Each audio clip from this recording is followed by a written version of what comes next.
Well,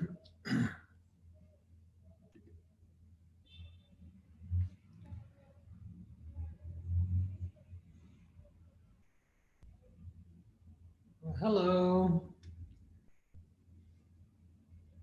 Good to see you, Carlos, Nacho, Javier, Ana Monica.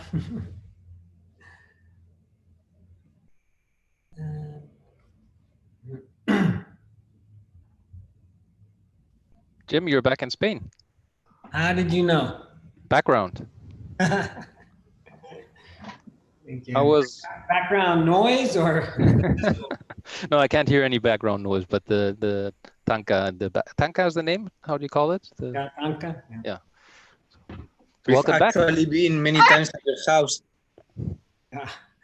This will be the first time that I've done a Zoom meeting from here. What was nice is I realized I didn't have to clean the whole house, only just right here. And even you can't see how messy it is, so I didn't have to clean anything.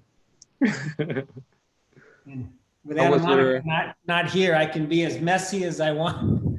And How was your return to Madrid? Did you have any difficulties with COVID and things like that? I hope I didn't get it.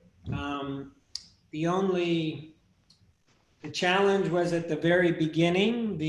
Because my residence card has expired, it took about 10 minutes to convince the attendant to let me in, because I had a paper that said that it has been approved, but no proof. But after about 10 minutes, she let me go. And then in Madrid, they didn't even ask for my residence card. They just looked at my US passport, let me in. Okay. So yeah, it was fairly smooth. If you haven't traveled, there's only now one more step after you go through passport control when you arrive, get your luggage, then you have to go through one more step to check your health. You give them a form. Maybe they take your temperature. But for me, they just took the form and basically that was it. So going in. So welcome back. Thank you. When did you arrive? Yesterday. Yeah. So I have a lot of jet lag. I thought I'd be up early, go take a bike ride. I slept till 11:30. I was very confused. Did you go by Saladana yet? I did. I'm really happy with how things are going there. It's a mess, but I mean, I think they're doing a fantastic job. And ojalá, right? I think it'll all be done by August. And if you guys want to start using it in September with some normativas, some rules, I think we get started. Yeah. No, they're putting in the front door, two new doors actually, the floor. They also did some things under the guidance of the architect I wasn't expecting, but we might have some shelves, like maybe have like those, I don't know exactly what they're called, but you'll see them in many Spanish towns where there might be Mary or maybe Jesus, I don't know, recessed into the wall of a building. Mm. I don't know if there's a nook, a niche. Yeah. What is it? I don't know if you call it a nook or a niche or something. I don't know. A nook, yeah, that could work. Yeah. So there's one column that they grew to cover up all the pipe, but there's a lot of space. So I thought we'd make a nook and we could put our Buddha in there. Okay, cool. A few things like that. And anybody is welcome to come by, give us ideas or feedback or whatever. But yeah, very happy about how that's going. Yeah, we could talk more about it after we meditate. I see a couple new faces. Welcome to our Sunday Sangha. So we're going to meditate for usually about 32 minutes. I set it for 30 and then it always goes over a couple minutes. And for those of you who are new, I think probably the best piece of advice I could give is have no expectations whatsoever. Just see what happens. If you sit and think for the whole 30 minutes, Great. No problem. Meditation is not about not thinking. Meditation is about just being aware. So nothing special. I kind of liked what we did 2 weeks ago, so I may offer that, where we started off with a broad, open kind of awareness and then concentrated it, refined it as we go to maybe land on the breath, or you could stay with the body. But that's probably the only unique thing. If there's no questions, no questions? Yeah. Okay, we'll get started.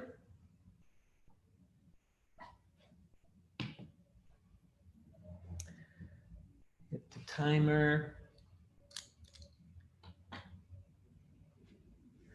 So, yeah, the first step is to find a comfortable posture. One where your body is erect, right? The back is straight, the head maybe just slightly tilted forward to open up the back of the neck. Your hands could be in your lap or on your knees. So we're doing a sitting posture generally, and you could sit in a chair, on a cushion, a couch.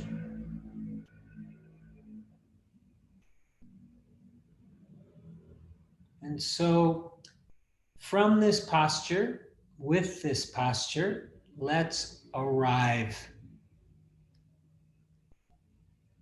into this present moment, and let's embody the mind.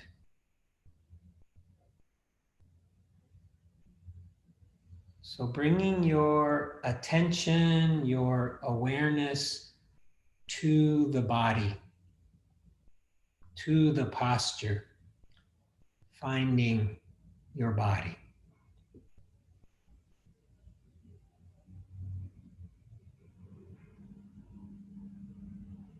And so as I mentioned, rather than maybe just finding one part, 2 parts, doing a scan, try to see if you can envelop your whole body to begin. Just kind of get this sense of the sitting body, this form.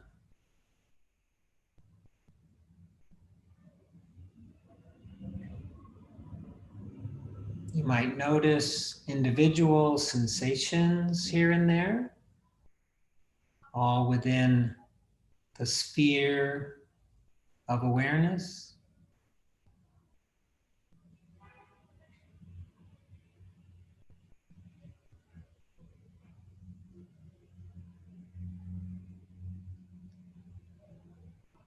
We are trying to have how should we call it, a felt sense of the body. So not a conceptual sense of the body, but a felt sense. What does the body feel like? What is our experience of being embodied, of having a body? You might notice waves of energy, tickling, pressure, temperature.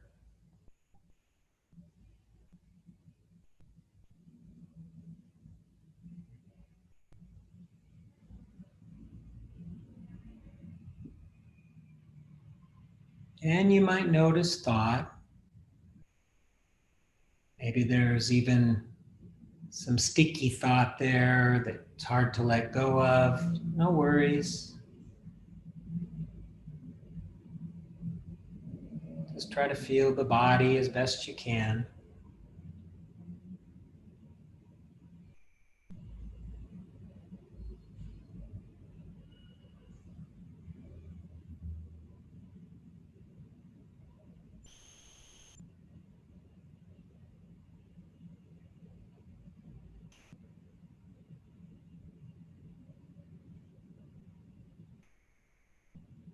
So you may have noticed that your body is breathing. Might have noticed the breath.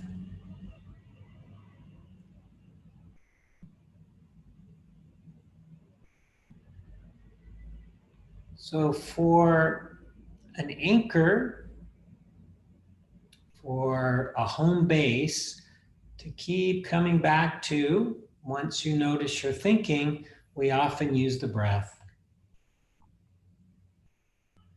And I invite you to use the breath unless you find that too difficult or challenging, in which case you can stay with the body. Stay with the sensations of the body. And as a third alternative, if you don't want to be so much in the body, you could use hearing, listening as an anchor, just a receptive listening. But assuming you want to use the breath, so try to find a spot where the breath is very easy to notice, comfortable to notice. Maybe at the nose, the nostrils, movement of the chest, movement of the belly, or maybe the whole body breathing, the whole camino, the whole path of the breath. Try to pick one, pick a spot. Let that be your home base. And as thoughts arise, we notice them and we watch them pass away like clouds in the sky or like leaves on a river. And then we return to this spot, this home base, this anchor.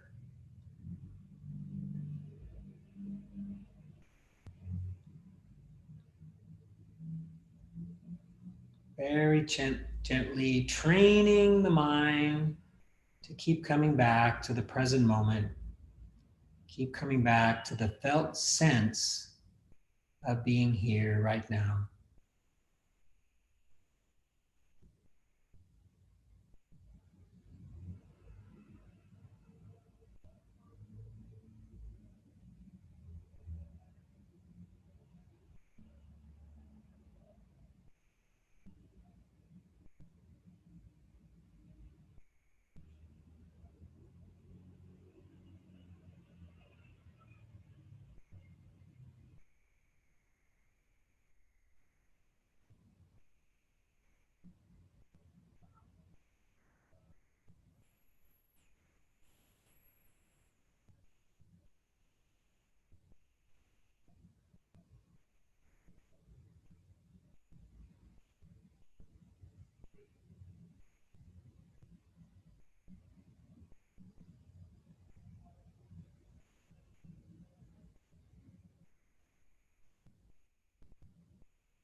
If it's useful or supportive, you can use labels to track your experience. For instance, with the breath, you could say inhaling, exhaling, or simply in, out. If at the belly, rising, falling. And when we notice thoughts, thinking, then as we return to the breath or the body, returning. You can do it the entire meditation or as long as it's supportive and helpful.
if you are experiencing lots of thought, maybe more than you expected,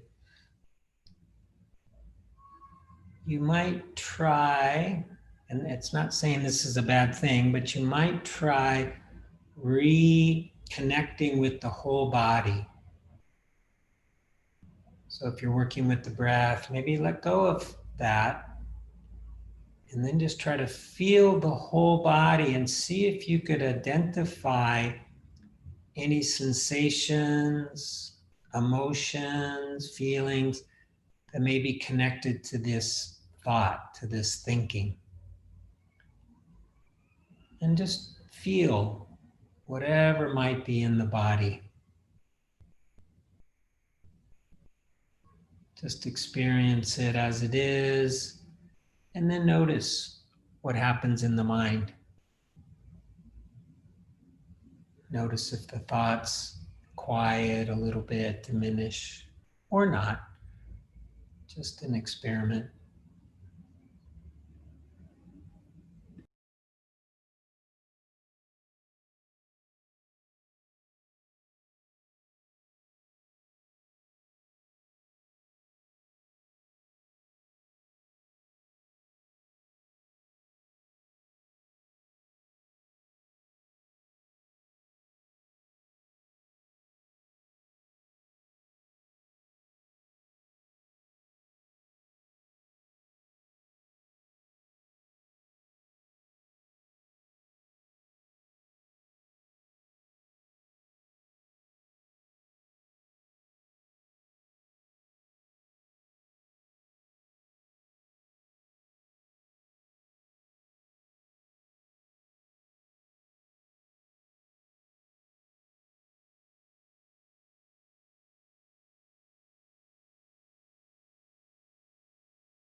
for these last 5 minutes or so.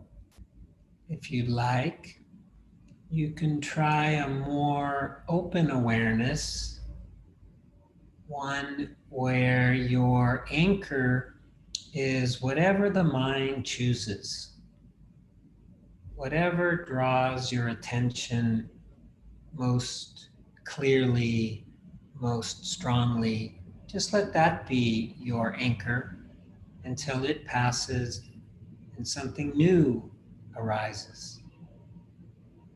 So it may go from the breath to the sensation in the body, maybe a foot asleep or some pain, maybe some sounds or even thoughts. And just stay with that new thing until it passes and something else is more obvious. And all the while noticing the impermanence of these things, the impermanence of all things.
And now for the final couple moments of our formal practice, let's come back to the body. So no matter where your mind has been, no matter what anchor you've used, let's finish by re-embodying the physical form, unifying the mind and the body and the heart. So maybe noticing whatever sensations are in the body, maybe some new ones that were not present earlier. Just noticing them, experiencing whatever's present.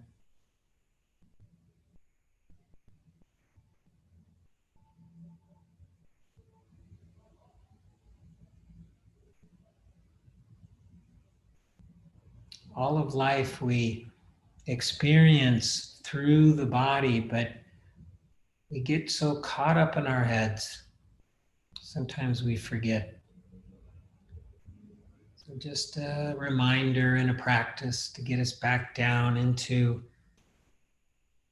this physical form that we've been given.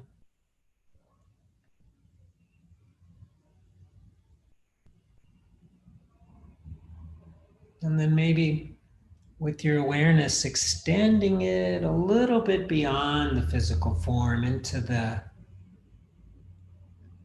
sphere of energy. You might notice a little tingling or tickling at the level of the skin.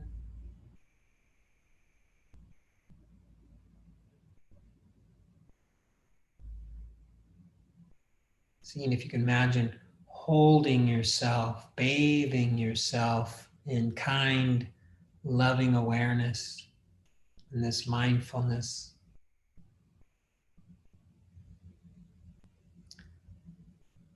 And then recalling, bringing to mind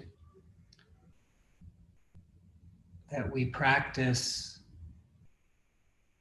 not only for our own well-being and our own benefit, but for the benefit of all. May not always seem obvious, but whenever we take care of ourselves, help ourselves, do this practice, we are contributing to the well-being of all. One just follows the other. They cannot be separated. And maybe thinking about those of us on this call, practicing together this Sunday.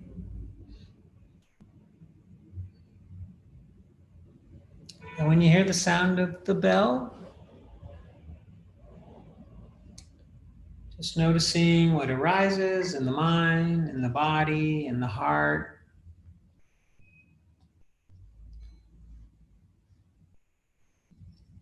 And watching it come and go.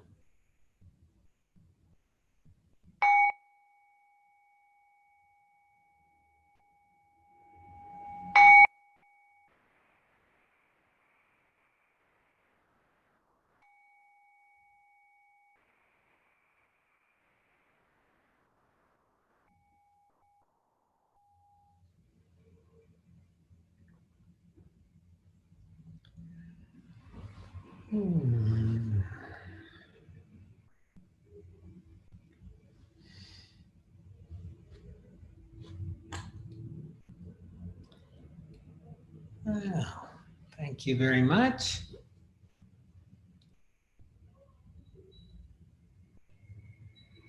It was very nice and a little bit weird to be sitting in this very same spot where I often sat, and you guys would just be right here in front of me in real life.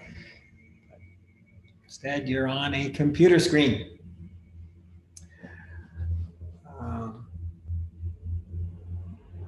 And that's also weird to see Anna Monica there in front of the sliding doors separating the living room and the bedroom in our flat, San Francisco.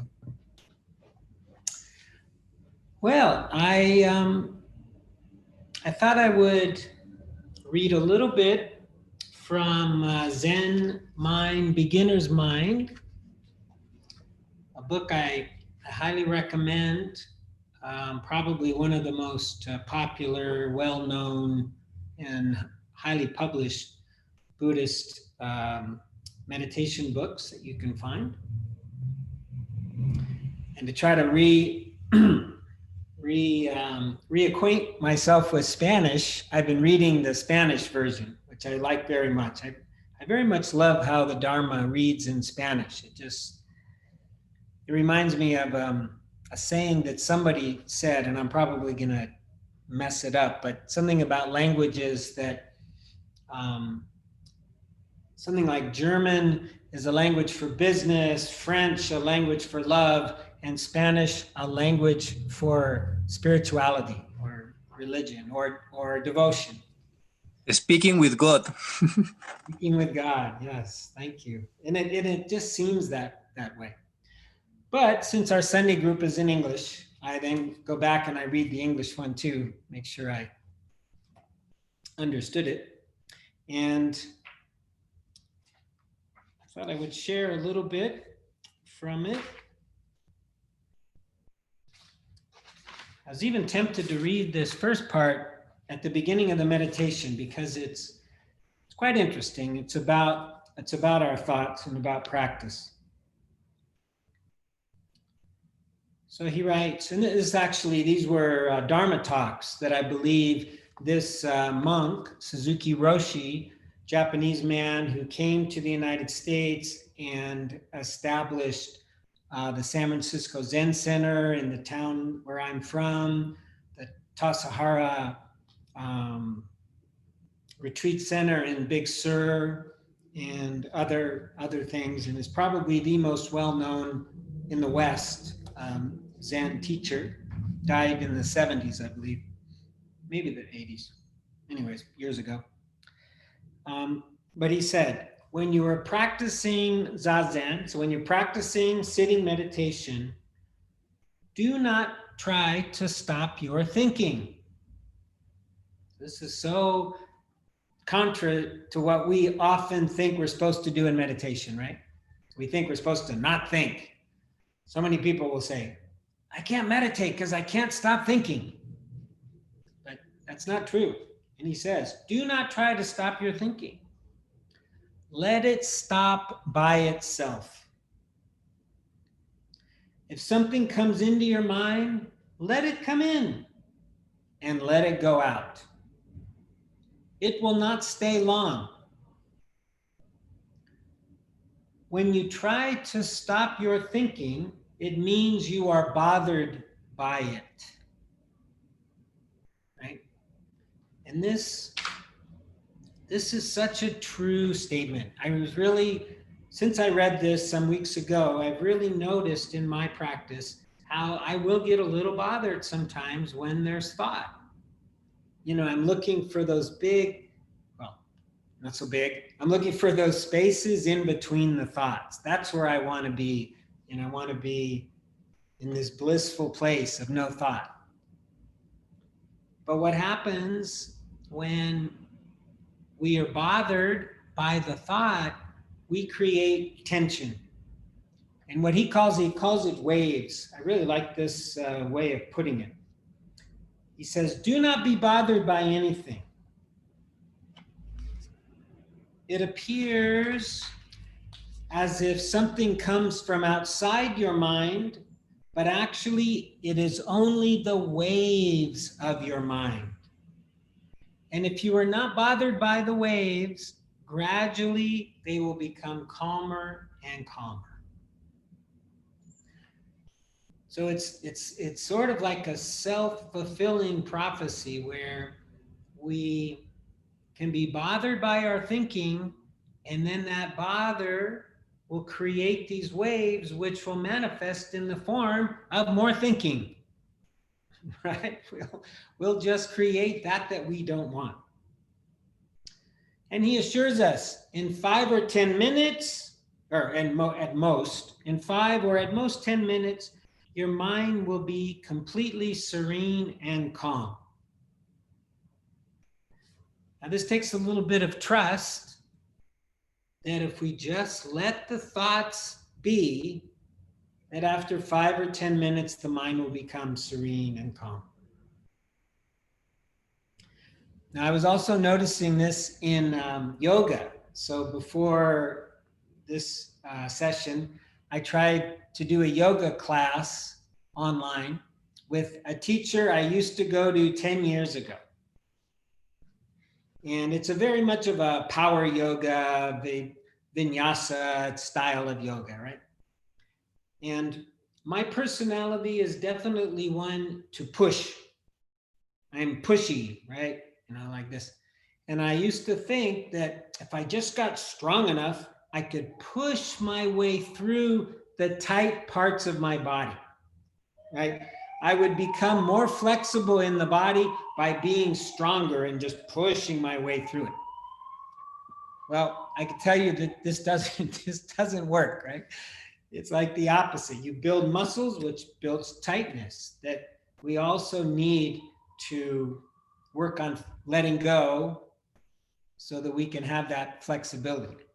So what was kind of interesting is now, many, many years later, and maybe I used to practice with this guy even more than 10 years ago, I can't even remember. But now I'm not nearly as strong as I was. I don't exercise in that way. And I notice my body is just as flexible as it was.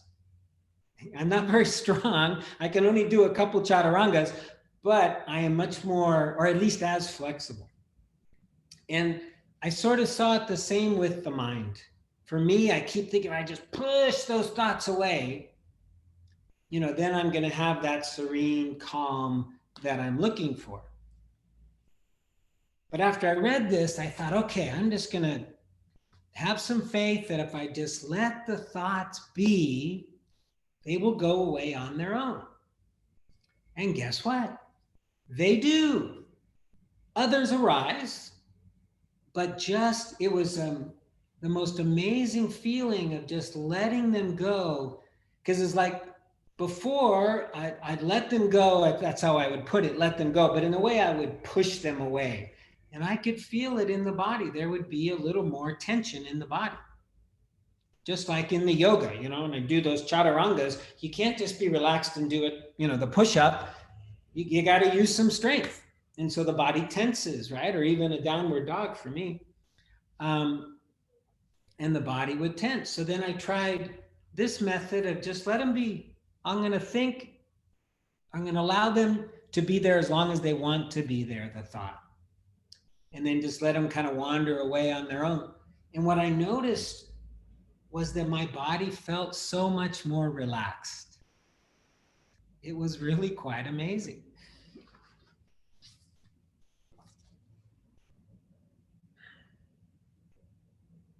Okay, I'll read a little bit more.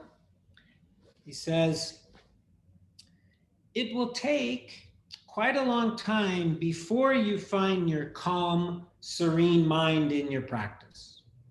Okay, so we don't want to expect it to happen right away. Many sensations come, many thoughts or images arise, but they are just waves of your own mind. Nothing comes from outside your mind. Usually we think of our mind as receiving impressions and experiences from outside, but that is not a true understanding of our mind. The true understanding is that the mind includes everything. When you think something comes from outside, it means only that something appears in your mind. Nothing outside yourself can cause any trouble. You yourself make the waves of your mind. If you leave the mind as it is, it will become calm. This mind is called big mind. Maybe some of you have heard that expression, big mind. it has also been adopted in the Theravada, and at least amongst the Western teachers, to have that big mind like a sky, that can hold it all. And realistically, it can. We can get to that state. And he writes, if your mind is related to something outside itself, this mind is a small mind, a limited mind. And this is where the grasping comes in, when we cling to these things. If your mind is not related to anything else, then there is no dualistic understanding in the activity of your mind. And he's pointing to, with the dualistic understanding, that this is really what causes us to suffer, right? Is this belief, this misunderstanding, really, that there is me and that there is all that. We see this in the world, even in politics, where there's us and there's them. We are good, they are bad. But even just in our own bodies, thinking that we're separate, that we're not unified, this is a misconception. This is a dualistic thinking that the mind fabricates. And when we have big mind, then we see how it's all within big mind. It's all one. And this is a beautiful understanding that really can lead to a lot less suffering when we have big mind, when we have that non-dualistic belief.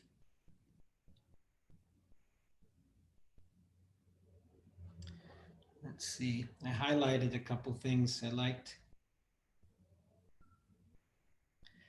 He says that everything is included within your mind is the essence of mind. The essence, that everything is included within it. He said, to speak of waves apart from water, or water apart from waves, is a delusion. Water and waves are one.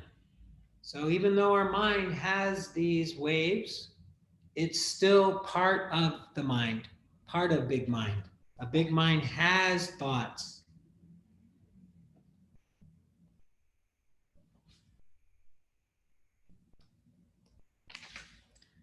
Let's see what else we got.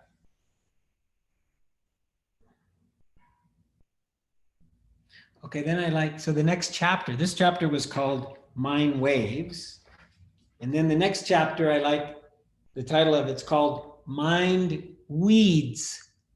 Weeds, right? So those plants that grow in our gardens that we don't like, right? So we pick them out, pull them out.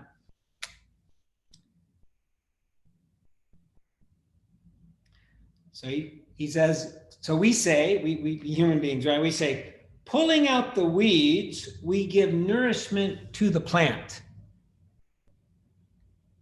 We pull the weeds and then bury them near the plant to give it nourishment. So even though you have some difficulty in your practice, even though you have some waves while you are sitting, these waves themselves will help you. So you should not be bothered by your mind. I mean, this is a difficult thing to accept, possibly, to understand. But all these things that arise in our mind can be our teachers. That all these things that arise in our mind can be nourishment if our relationship with them is appropriate. Right? If we're constantly, oh, I hate that, pushing it away, that is not going to nourish the mind. That is not going to give us the big mind that we want. We realize, oh, they're part of the mind. They are part of life. They're a part of experience. If you have some experience of how the weeds in your mind change into mental nourishment, your practice will make remarkable progress. You will feel the progress. you will feel how they change into self-nourishment. Of course, it is not so difficult to give some philosophical or psychological interpretation of our practice, but that is not enough. We must have the actual experience of how our weeds change into nourishment. And we kind of do this each Sunday when, and sometimes I will offer this, if there's a lot of thought, like let's say the mind is really obsessing, it's clinging on to something, and we drop into the body and feel whatever sensation, whatever feeling might be connected to that, and just feel it and experience it, we are turning weeds into self-nourishment in that moment. That's exactly what we're doing. It isn't that the thoughts are bad, they're not. Right? They're just an experience. They're just a wave going by. They often have a physical component.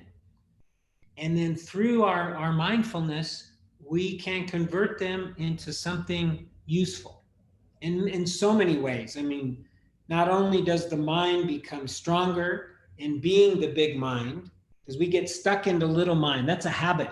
It's a groove, right? We get stuck into we're here, they're out there, inside, outside, dualistic thinking. Those are habits. But when we feel it and recognize it's all within this big mind, we strengthen the mind, we nourish the mind, we purify the mind. I think Carlos and I believe Juliet, that were on this call yesterday with this, I don't know if he was a psychologist or exactly what he was from Buenos Aires. And he was talking about he's mostly talking to teachers and therapists and stuff, but he was talking about the risks of mindfulness or the potential dangers of mindfulness. And yesterday I was trying to cool down the flat with air conditioning, and so my power kept going off like every 15 minutes. So I kept having to put it back on and so forth. So I didn't get to participate in all of it. But the worry, and maybe Carlos, you can confirm whether I was understanding this or not, because it was in Argentinian Spanish, which I could hardly understand, but is like, what I thought he was saying is like there was something wrong with mindfulness. Because somebody who, and this is my words, somebody could have underlying conditions, right? We hear that a lot now with COVID. The people who get sick and potentially die usually have an underlying condition. They have something else wrong with them. COVID comes and then they get so sick and they die. Very few healthy people actually get COVID and die. They usually have another thing. Well, I think he was talking mostly about people who might have an underlying psychological condition. And then when we become aware, when we have big mind, when we're mindful, suddenly that very strong energy of whatever their psychological issue is comes alive and they freak out, right? They can't take it. But the problem isn't mindfulness. The problem is the underlying condition, right? I mean, and I don't know what, Carlos, was that guy, was he saying that there was something wrong with mindfulness, or he's just saying be careful? Well, he started with saying that already the definition of mindfulness was not very clear. So many people understand different things. So he started with that. And then, yes, he mentioned, as you said, that if people have some underlying conditions, that those could be a risk as well. But yeah, so more or less, I think you got the gist of it. Okay. And just to add to that a little bit, sometimes, we have underlying conditions, right? I mean, it could even be things seemingly as small, and nothing's really small, but relationships with our parents, relationships with our partners, relationships with our ex-partners, relationships at work, relationships with, in America, the idiots that won't wear masks. I mean, we could have these things. And sometimes things can get triggered that are very powerful, right? And it is true, when we shine the light of awareness, the opposite of denial, really, right? Of being unaware, being asleep, oof, they can seem overwhelming. And so there was a definition that I liked, that I kind of came up with, and if I had a chance, I was going to tell it to the group yesterday, but again, my power went out. But it's like to have the appropriate amount of awareness. We want to be aware of our awareness. So within this big mind, we can actually observe, and we do this sometimes, we can observe the observer. We can be aware of awareness. And sometimes we don't want to get too close to the fire, right? Sometimes it's too much, it's too intense, it's too painful. So we have the appropriate amount, which might be from more of a distance, right? It's like when there's grinding obsession. I can't stop thinking about this person, for instance, who, maybe an ex-partner, and I just have so much grief. Can't stop thinking, go into the body. Oh my gosh, that's a dangerous place, right? There could be a lot of pain there. So we back off a little bit. And we go at it maybe a little bit more slowly, or maybe get a little closer, feel it, feel the edges, feel at the exterior. And then over time, with mindfulness, it can do its thing. One of my teachers said so beautifully, she said, without awareness, there can be no healing. Healing is not possible without awareness. It's like if you had a broken leg and you weren't aware of it, chances are your leg is not going to heal. You're going to keep walking on it and doing stupid things, and your leg is not going to heal. Same with the emotional, spiritual wounding that we have. Right? We need to be aware of it, or we'll just keep poking it. We'll just keep adding on to it. We'll keep getting into relationships with people who do the exact same thing that the other one did that caused us the pain. I mean, it'll just keep going on.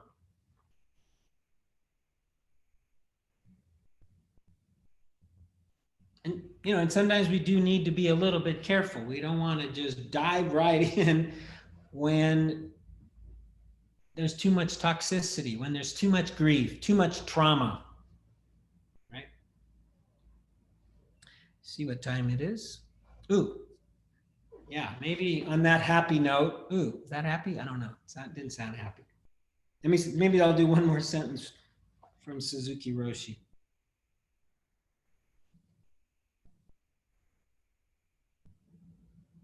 Okay, this is real brief about effort.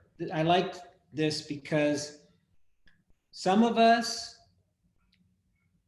effort kind of comes easy. We're sort of effort types. We're constantly pushing ourselves and stuff like that.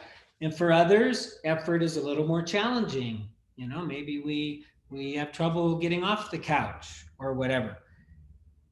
Somewhere in between is where we want to be, right? We want to have the right amount of effort. Right effort, that's what we call it. That's one of the factors of the Eight Noble Path, is right effort. And so we experiment to figure out what is the right amount. But as he points out, at some point, it becomes effortless. We stop noticing that we're even applying any effort. So I'll read this real quickly. Strictly speaking, any effort we make is not good for our practice because it creates waves in our mind, that tension and so forth. It is impossible, however, to attain absolute calmness of our mind without any effort. It's almost contradictory, right? When we have effort, it creates waves in the mind, but when we have waves in the mind, we're applying effort, we can't reach calmness. It's sort of, they get in the way. We must make some effort, but we must forget ourselves in the effort we make. And this could be a whole nother just Dharma talk, but in this realm, there is no subjectivity or objectivity. Our mind is just calm without even awareness. In this unawareness, every effort and every idea and thought will vanish.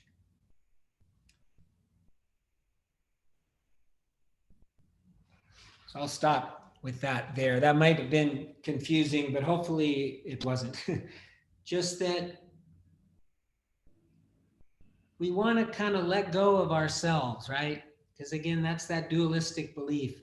And just be with the awareness. Just be with the breath, be with the body, be with those sensations, be with whatever it is without personalizing it. Just be with it. And with that is when our effort starts to drop away. And we can just be, and the waves start to calm. And then the mind becomes more stable, more calm, more pure. So I'll stop there. Is there anybody who'd like to say something, ask a question, or share about what they heard or their practice or anything else? Hi, Jim. Yes. I have a question. Okay. Thank you. I like your name, Bob. That's a nice name. First of all, thank you for the session. I usually go to Che Manuela's sessions. Oh, nice. I wasn't aware of this one, so it's great to see that there's an English one as well. Welcome. My question is about, so the concept of meditation. I mean, I've been doing it fairly intensely for about a month now, and I'm starting to see changes. In meditation, we hear words like surrender, accept, offer no resistance. But meditation is not limited to the time that we're seated in a chair. The idea is to apply it to the rest of your waking life. But my question is, so when in your waking life you come across problems or injustices, let's say, I don't know, your boss does something very unfair to you, or you see injustice on a social level, such as, I don't know, police brutality or something. Where is the boundary between acceptance and non-resistance and being submissive to injustice? Thank you for your question. That's a very big question, and a question that is often brought up. Sometimes people, like especially in the Theravadan tradition, which is kind of more what we practice, even though I've been reading from a Zen monk today, the Mahayana tradition, but they're often accused of being selfish and, you know, only interested in themselves, and they don't care about these things that you've mentioned, Bob. But I think because we don't have a lot of time, what I can say, I love this particular teaching by a Mahayana Zen, Chinese Zen master in the 8th century, when asked, why a lifetime of practice, master? Why do we do this? And he said, to have the appropriate answer, to have the appropriate response, it's sometimes translated as. And in the face of injustice, like I just came back from the United States, where there's a lot of protesting the injustice of police brutality, how Black people are treated and so forth. And in my opinion, the appropriate response was to go out there and protest. And that response was shared by many other Buddhists, including Jack Kornfield, who is probably one of the most well-known and senior Theravadan teachers in the United States. And he lives in a county, an area just north of San Francisco where I live. And he talked about how he was on a street corner. This is a 76-year-old guy with his sign, Black Lives Matter, and stop, I think it was Stop Police Brutality. He's out there protesting all by himself. You know, it's like, this guy's so fantastic, you know? So it depends. It really depends. But please, in my opinion, this is my opinion, this practice is not about not being active in the face of injustice. this is about doing what's right, doing what's appropriate, checking in with yourself, checking in with your heart, making sure it's true for you. It's a practice very much about non-harming, right?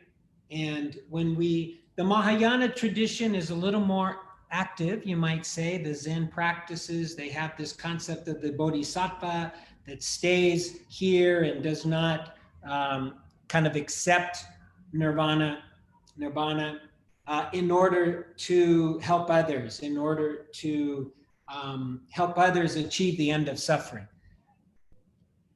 So they're very much, and the Buddha himself, he was a revolutionary in his time, allowing women to join the order, allowing any caste. It didn't matter whether you were the lowest caste or a Brahma like him, you could join the order. That was revolutionary for his time. So, big topic, and, you'll hear lots of different opinions on it, but in my opinion is we have to do what's appropriate, and we have to do what our heart tells us to do, wants us to do. And that might mean, getting out there with a sign. Today there were 100 people at least that were protesting to open up the rastro, right? I think most of them were probably vendors in the rastro, but So, and I'm glad to talk to you about it later, but we are kind of out of time, and I'd like to end with a short little metta practice. If there's no other Thank you. Yeah, sure. Keep coming. If no one else, why don't we do a short metta, and then I'm happy to stay after and form groups for anybody who'd like to talk a little bit more afterwards. Meanwhile, let's do a little metta, a little loving kindness, offering good wishes. So from this comfortable posture, I often put my hands right here on my heart center because metta, a Pali word that is often translated as loving kindness or goodwill, it's a heart practice. So I'm going to offer some phrases. We're going to do 4 groups, and you can say them to yourself. So we'll start with ourself. And again, I know this can be challenging for some people, but I think it's so important that we take care of ourselves, because if we don't, we just spread our toxicity all around us, So may I be happy. May I be happy. May I be well.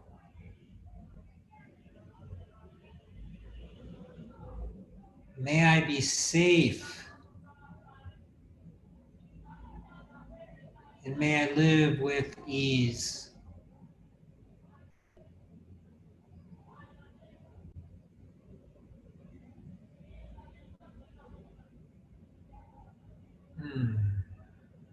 So now our second group, let's again bring to mind those people who are at risk of possibly getting COVID, who are on the front lines of the healthcare world, the nurses, the doctors, the technicians.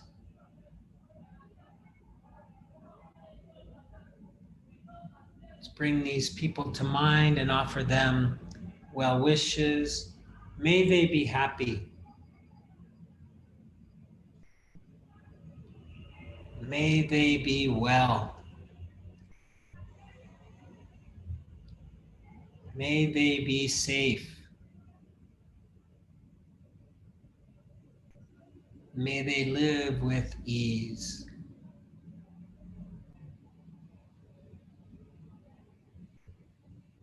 And now let's try a difficult person or persons. So somebody maybe who hurt your feelings, or maybe you have a resentment towards them. I've got a really good one in front of my flat here in Madrid. Is a banquilla that has been closed and is under construction, reforma. And so it looks like a group of gypsy, I guess, people, gitanas, have made their home in front. And so I can hear them talking, and right now they're actually quite animated. So I'm going to offer metta to them, and just, again, staying connected to our heart, trying to really mean it. I'm going to use the plural, but you can use the singular. May they be happy. May they be well. May they be safe. And may they live with ease.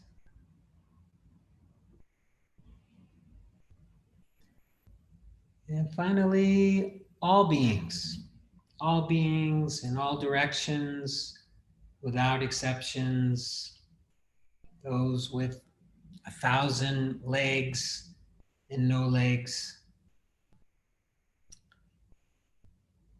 May all beings be happy. May all beings be well.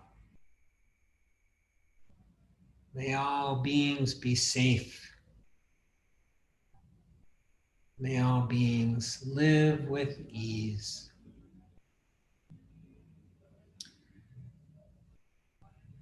And finally, to dedicate the merit of our practice today, sharing it with all beings.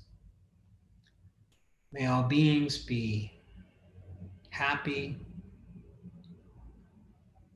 May all beings be safe and protected. May all beings be healthy and strong and free from coronavirus. May all beings be free from violence, free from war, free from discrimination and racism, and all other forms of negative isms. And may all beings find their path towards the end of suffering. And may all beings be free.